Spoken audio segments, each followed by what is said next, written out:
कुंवर साहब, ये मंदिर आप देख रहे हैं? हाँ, बहुत अच्छा मंदिर है। कहते हैं यहाँ के लोग यहाँ माथा बिना टेके नहीं जाते, और यहाँ बहुत पहुँचे हुए एक बाबा भी रहते हैं। कहते हैं वो भविष्य बताते हैं। क्या तुम्हें इन सब चीज़ों पे विश्वास होता है? सुनते तो हैं। कुंवर साहब, गाड़ी रोकिए, मुझे जाना है उस मंदिर में। अरे यार, मुझे तो अंदर जाना है। तू जा, मैं यहीं पे रहता हूँ। ठीक है। कुंवर साहब, आप भी आ जाइए। मैं नहीं आ रहा। ये जीवन जितनी बार मिले। अरे, ये आवाज कैसी? ये जीवन जितनी बार मिले, हर बार मुझे तेरा प्यार मिले, मुझे तेरा प्यार मिले। प्रणाम बाबा। बाबा, जरा मेरा भविष्य बता दो। ये देखो मेरा हाथ। क्या ये अंधविश्वास में लगा रहता है? ऐसे ये मंदिर तो बहुत सुंदर है, देखना तो बनता है। ये क्या है?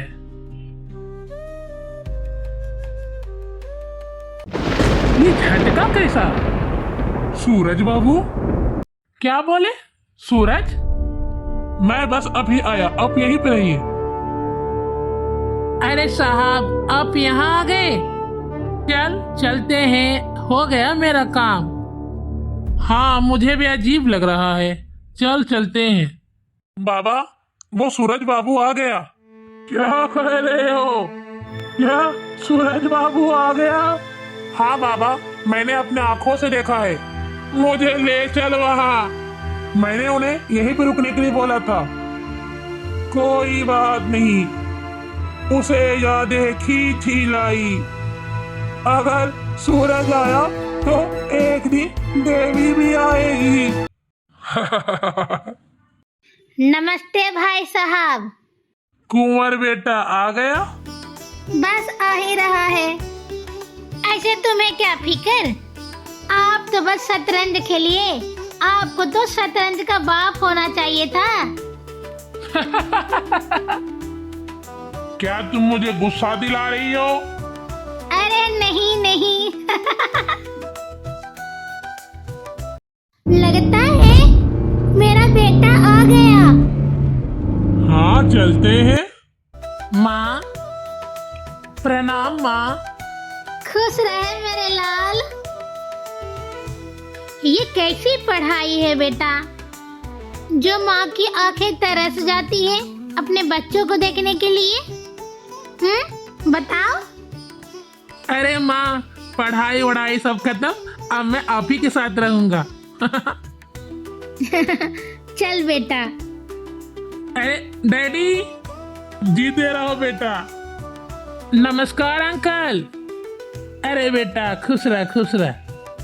इतने दिनों के बाद देखा है, बड़ा हो गया है। अरे बेटा, तुमने बहुत बोर कराया मुझे। मैं तो बोर हो ही रहा हूँ, नेहा बेचारी अलग से बोर हो रही है। अरे डैडी, नेहा बोर कर सकती है, बोर हो नहीं सकती। Hello everybody. तो शहजादे साहब आ ही गए? क्या पूछ सकती हूँ शहजादे साहब, आने में इतनी देर क्यों लगी? ओ हुआ यूं कि मैं। सुनो शहजादे साहब, ना ही तुम्हारे कार का एक्सीडेंट हुआ है, ना ही ट्यूबलाइट खराब हुए, ना ही ट्रैफिक में फंसे हो। सुनो शहजादी साहब, मैं यहाँ इसलिए लेट हुआ ताकि मुझे यहाँ आके तुम्हारी बकबक सुननी पड़े। इन दोनों का नोक-झोंक तो लगा रहेगा। और तुमने लास्ट मैसेज का जवाब क्यों नहीं दिया? अरे भाई, नहीं दिया तो नहीं दिया। चलो इन दोनों को बक बक करने दो, हम लोग चलते हैं। हाँ भाई साहब। अब ये बताओ, क्या तुम्हें मेरी याद नहीं आई? और ये बताओ, क्या तुम्हें वहाँ कहीं लड़की का चक्कर तो नहीं चला? मैं वहाँ पढ़ाई करने गया था, लड़कियों के साथ चक्कर चलाने नहीं गया था। अच्छा, तो फिर अपना सूटकेस खोल के दिखाओ, उसमें कितने लड़कियों की तस्वीरें हैं? मैं देखना चाहती हूँ जनाब कि इन 4 सालों में तुमने कितने लड़कियों की तस्वीर बनाई हो? मैं इन 4 सालों में लड़कियों की तस्वीर बनाने नहीं गया था, मैंने तो बस एक पेड़ की तस्वीर बनाई थी, समझी? मैं जानती हूँ कि तुम झूठ नहीं बोलते, इसलिए मैं तुम्हारी बात मान लेती हूँ। लेकिन हाँ, कल तुम मेरी एक तस्वीर बनाओगे। अच्छा बाबा, मैं बना दूंगा। मेरा दिमाग मत खा, अब जा, मुझे थोड़ा रेस्ट करना है। ठीक है, कल मिलते हैं। मैं यहाँ कब से बैठी हूँ और तुमने मुझे एक बार भी नहीं देखा। तुम पेंटिंग किसका बना रहे हो? अब और कितनी देर बैठना पड़ेगा? अच्छा, ये तो बताओ कम से कम कि मैं पेंटिंग में लग कैसे रही हूँ? कुमार, तुमने एक बार भी मुझे नहीं देखा और ना ही कुछ बोल रहे हो। बना क्या रहे हो? ये क्या बना दिया तुमने? ये किसकी तस्वीर है? कुमार, कुमार! क्या हुआ? ये तुमने किसकी तस्वीर बनाई है? ये किसकी तस्वीर बन गई? तुमने ही बनाया है और तुम्ही को पता नहीं? तुम मेरा मजाक उड़ा रहे हो? नहीं नहीं, मैं सच कह रहा हूँ, मुझे नहीं मालूम ये कैसे बन गया। मैं तो तुम्हारी तस्वीर बना रहा था। पर ये लड़की है कौन? मैं बंजारन रसिका देखी, कभी आएगा मेरे बंजारन, कभी आएगा मेरे बंजारन, कभी आएगा मेरे बंजारन। रेशमा, रेशमा, क्या हुआ? बाबा तुम्हें कब से खोज रहे हैं, चल जल्दी। रेशमा, रेशमा, तुम कहाँ चली गई थी? मैं तुम्हें सुबह से तलाश कर रहा हूँ। तुम इस तरह से मत जाया कर, मत जाया कर, मुझे ध्यान लगा रहता है। और तुम्हें तो पता है ना, तुम मुझे पल भर मेरे सामने नहीं रहती तो मैं कितना परेशान हो जाता हूँ। इतना परेशान होने की क्या है बाबा? सुन बेटी, अगर तेरी माँ जिंदा होती तो बात कुछ और होती। बाबा, ये सब बात को छोड़िए ना, इसके कितने दिन बीत गए हैं। क्या तुम लोगों को मेरे साथ नहीं आना? जिसको आना है वो आ जाए। सरदार, तुम रेशमा के लिए इतना परेशान क्यों हो जाते हो? अंबिका, तुम्हें पता है ना, आज फिर वही अमावस्या की रात, जो हर अमावस्या को रेशमा डर जाती है। किस तरह से भयानक वाली सपना आती है मेरी रेशमा को, और मुझे समझ में नहीं आता मैं करूं तो क्या करूं। अंबिका, क्या तुम किसी को जानती हो जो मेरी बेटी को ठीक कर सके? मैंने तो बहुत कोशिश की है, लेकिन इसका कोई इलाज का पता नहीं चल रहा है। जैसी भगवान की इच्छा। बस आज रात अच्छे से कट जाए।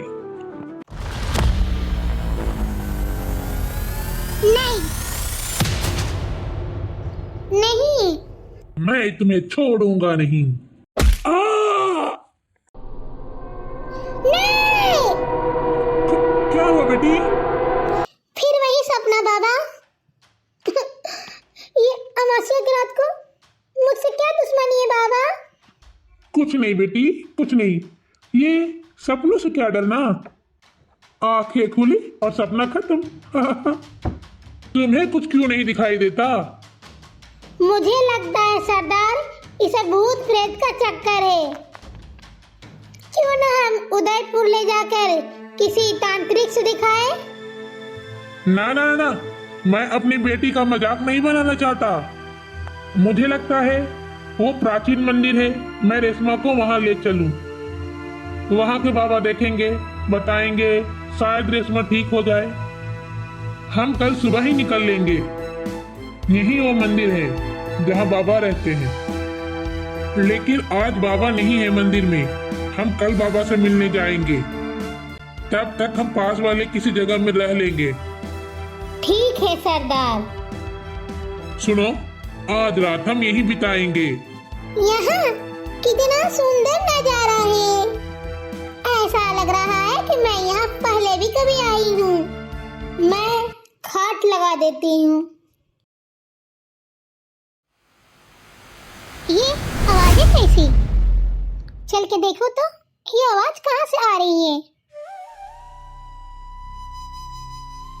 आवाज तो यहीं से आ रही थी। पता नहीं, यहाँ तो कोई है नहीं। अरे ये कौन है? ये तो वही है जो मेरे सपनों में आता है। पर ये मेरे सपनों में क्यों आता है? ये तो वही लड़की है जो मैंने पेंटिंग बनाई है, पर मैंने तो इसे पहली बार देखा है, तो मैंने पेंटिंग कैसे बना लिया? आप कौन हो? जी, मैं यहीं पर रहता हूँ।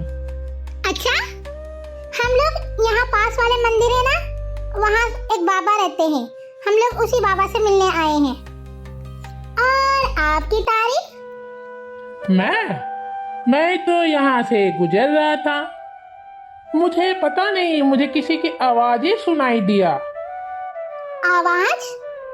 आवाज तो हमें भी सुनाई दिया, इसीलिए तो मैं यहाँ तक आई हूँ। अच्छा, वो आवाज मुझे भी सुनाई दिया। ये कोई हम दोनों का रहस्य तो नहीं? हो सकता है, मुझे तो कुछ समझ में नहीं आ रहा। एक मजे की बात बताऊं? हो सकता है तुम मेरी बातों पे विश्वास ना करो। वो क्या?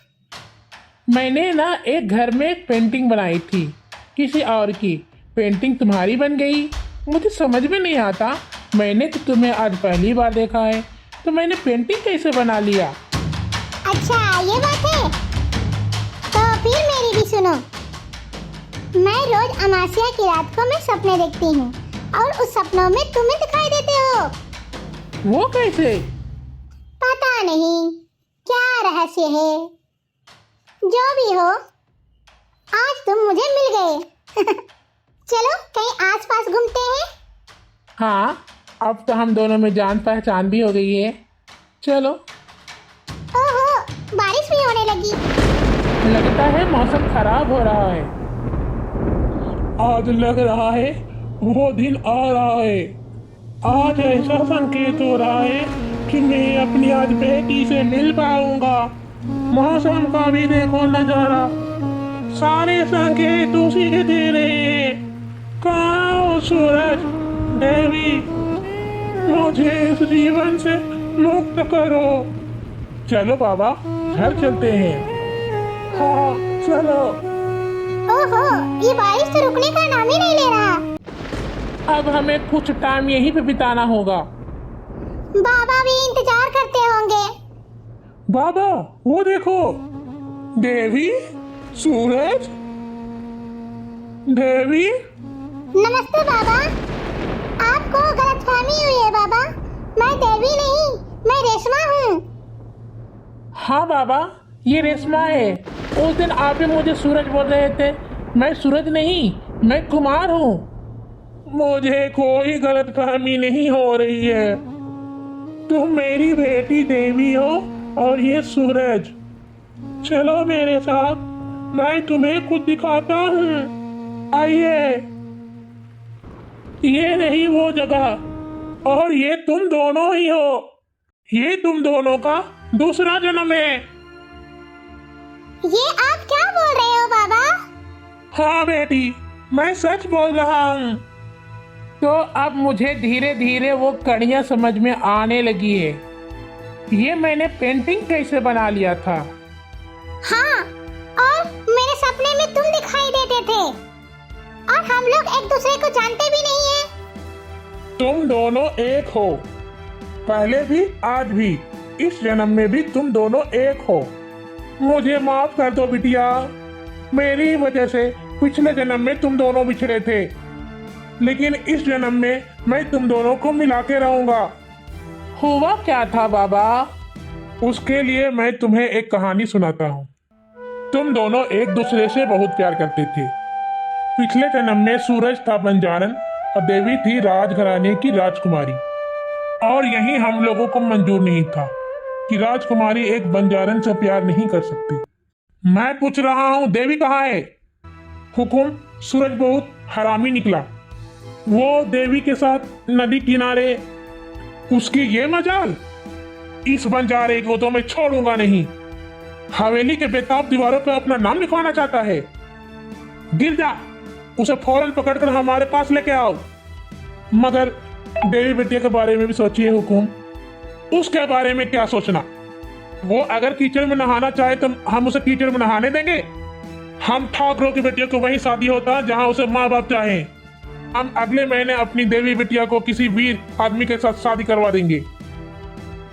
तो फिर सूरज को जिंदा रहना ठीक नहीं हुकुम। अगर आपकी आज्ञा हो तो हम उसे ठिकाने लगा दें।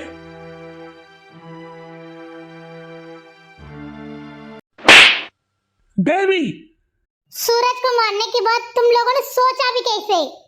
और आप किसकी शादी की बात कर रहे हैं? हम तुम्हारी शादी की बात कर रहे हैं। गिरजा सूरज को मार डालेंगे तो बताओ अब किससे शादी मेरी करेंगे? तू हमारे टुकड़ों पर पड़ने वाले उस बंजारे से शादी करेगी? जी बाबा।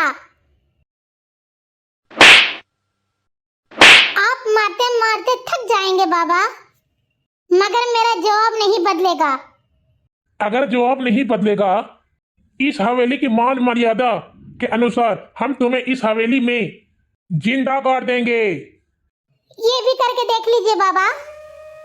अगर आपने ऐसा किया तो मैं सूरज को पाने के लिए दूसरा जन्म लूंगी, और मैं भगवान से कहूंगी अगले जन्म में ऐसे बाप की बेटी न बनाए।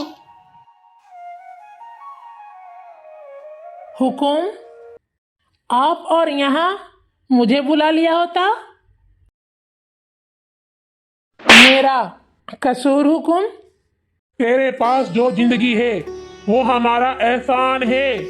बंजारे के बेटे, देवी तुम्हारे लिए पूजनीय होनी चाहिए थी क्योंकि वो हमारी बेटी है। लेकिन तूने, अगर तुम्हें मेरा दया और भाव तुम्हें पोस कर बड़ा ना किया होता, तुम्हारी माँ की सौगंध, मैं तुम्हें आज ही मार डालता। निकल जा हमारे इलाके से। यहाँ नमक हरामों के लिए कोई जगह नहीं है। अगर आज के बाद तुम इस इलाके में नजर आओगे तो मैं तुम्हें जिंदा जला दूंगा। जो आ गया हुकुम, मगर मुझे ये समझ में नहीं आया कि मेरा कसूर क्या है। अगर हमारी जुबान से तुम्हारा कसूर निकल गया तो हमारे बंदूक से गोली भी निकल जाएगी। चला जा यहाँ से। आप कहाँ चले गए थे हुकुम? देवी कहाँ है? वो अपने कमरे में। उस पर कड़ी नजर रखना। मैं वीर सिंह से मिलकर आता हूँ। अब देवी की शादी जल्दी से जल्दी कर देनी चाहिए। और हाँ, अगर सूरज आसपास भी हवेली के नजर आए तो उसे गोली से उड़ा देना। आप फिक्र न करें हुकुम। तुम्हारे होते हुए मुझे क्या फिक्र करने की जरूरत? तुम्हारी वफा तो ऐसी है जिसकी मूर्ति बना के पूजी जाए। देवी, तुम यहाँ? किसी ने देखा तो नहीं? देख भी ले तो क्या, मैं क्या तुम्हें पहली बार मिलने आई हूँ? पहले कुछ और था देवी, अब तुम्हारी शादी होने वाली है। अगर किसी ने तुम्हें हमारे साथ देख लिया तो तुम्हारे शादी में रुकावट आ सकती है। तुम क्या समझते हो कि मैं किसी अनजान के साथ शादी कर लूंगी? ये तुम्हारे बाबा का फैसला है और तुम अच्छी तरह से जानती हो, जब तुम्हारे बाबा फैसला कर लेते हैं तो दुनिया की कोई ताकत उसे ठुकरा नहीं सकता। मैं तुम्हारा फैसला जानना चाहती हूँ। मेरा फैसला? हाँ, तुम्हारा। बाबा तो ठाकुर और पहाड़ पे जा चुके हैं, वहाँ से तुम्हें देख नहीं सकते, इसलिए तुम्हारे पास बस एक ही रास्ता है। तुम मुझे लेके कहीं निकल जाओ ये क्या कह रही हो? मेरी बात समझने की कोशिश करो सूरज, और कोई रास्ता नहीं है। बाबा मेरी शादी तुम्हारे साथ कभी नहीं करेंगे। ये तो मैं भी जानता हूँ, लेकिन इसका ये तो मतलब नहीं कि हम उसको आत्महत्या का कारण बन जाए। तुम्हारे बाबा कभी बर्दाश्त नहीं कर पाएंगे कि उन्हीं की बेटी उसके नौकर के साथ भाग जाए। तो तुम क्या चाहते हो कि मैं चुपचाप उस आदमी के साथ डोली में बैठ जाऊं और उसके घर चली जाऊं जिसे मैंने आज तक देखा नहीं?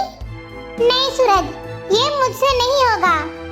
सूरज, मैं तुम्हें अपने पति के रूप में देखा है। मैं सिर्फ तुम्हारे साथ ही रह सकती हूँ और किसी के साथ नहीं। अगर तुमने मेरे साथ शादी नहीं किया और तुम मुझे यहाँ से लेके नहीं भागे तो मैं इस नदी में कूद के जान दे दूंगी। ऐसा मत कर देवी। सूरज, तुम फिर से देवी के साथ आ गए। मेरे हुक्म का आदेश है, तुम्हें देखते ही गोली मार दिया जाए। अगर इस पे गोली चलानी है तो पहले मुझ पे चलाओ। देवी, तुम हट जाओ। मुझ पे चलाओ। आह! सूरज! देवी! काका, मुझे तुम्हें काका कहते भी शर्म आ रहा है। तुमने हमारे प्यार को मिटा दिया। अगर सूरज नहीं रहेगा तो मैं भी सूरज के पास ही जा रही हूँ। ना बिटिया ना, मुझसे भूल हो गई। देवी, ये क्या कर रही हो? बाबा, आप आ गए। तुमने मेरे सूरज को मार दिया। अब मैं भी जा रही हूँ। ना बेटी, ऐसा मत कर। नहीं, मैं अपने सूरज के पास जा रही हूँ। बाबा, मुझसे जो गलती हो गई माफ करना। अलविदा बाबा। देवी! उस दिन के बाद से मैं कब से उस दिन का इंतजार कर रहा हूँ कि कब तुम लोग आओगे। मैं ही तुम्हारा अपराधी हूँ। देवी, बाबा, अब मेरा काम खत्म हुआ। मैंने तुम दोनों को मिला दिया। भगवान का लाख लाख शुक्र है, आज हम दोनों ने प्रायश्चित कर लिया। अब तुम दोनों हमेशा एक साथ रहो, बस मेरा आशीर्वाद है बेटी। देवी।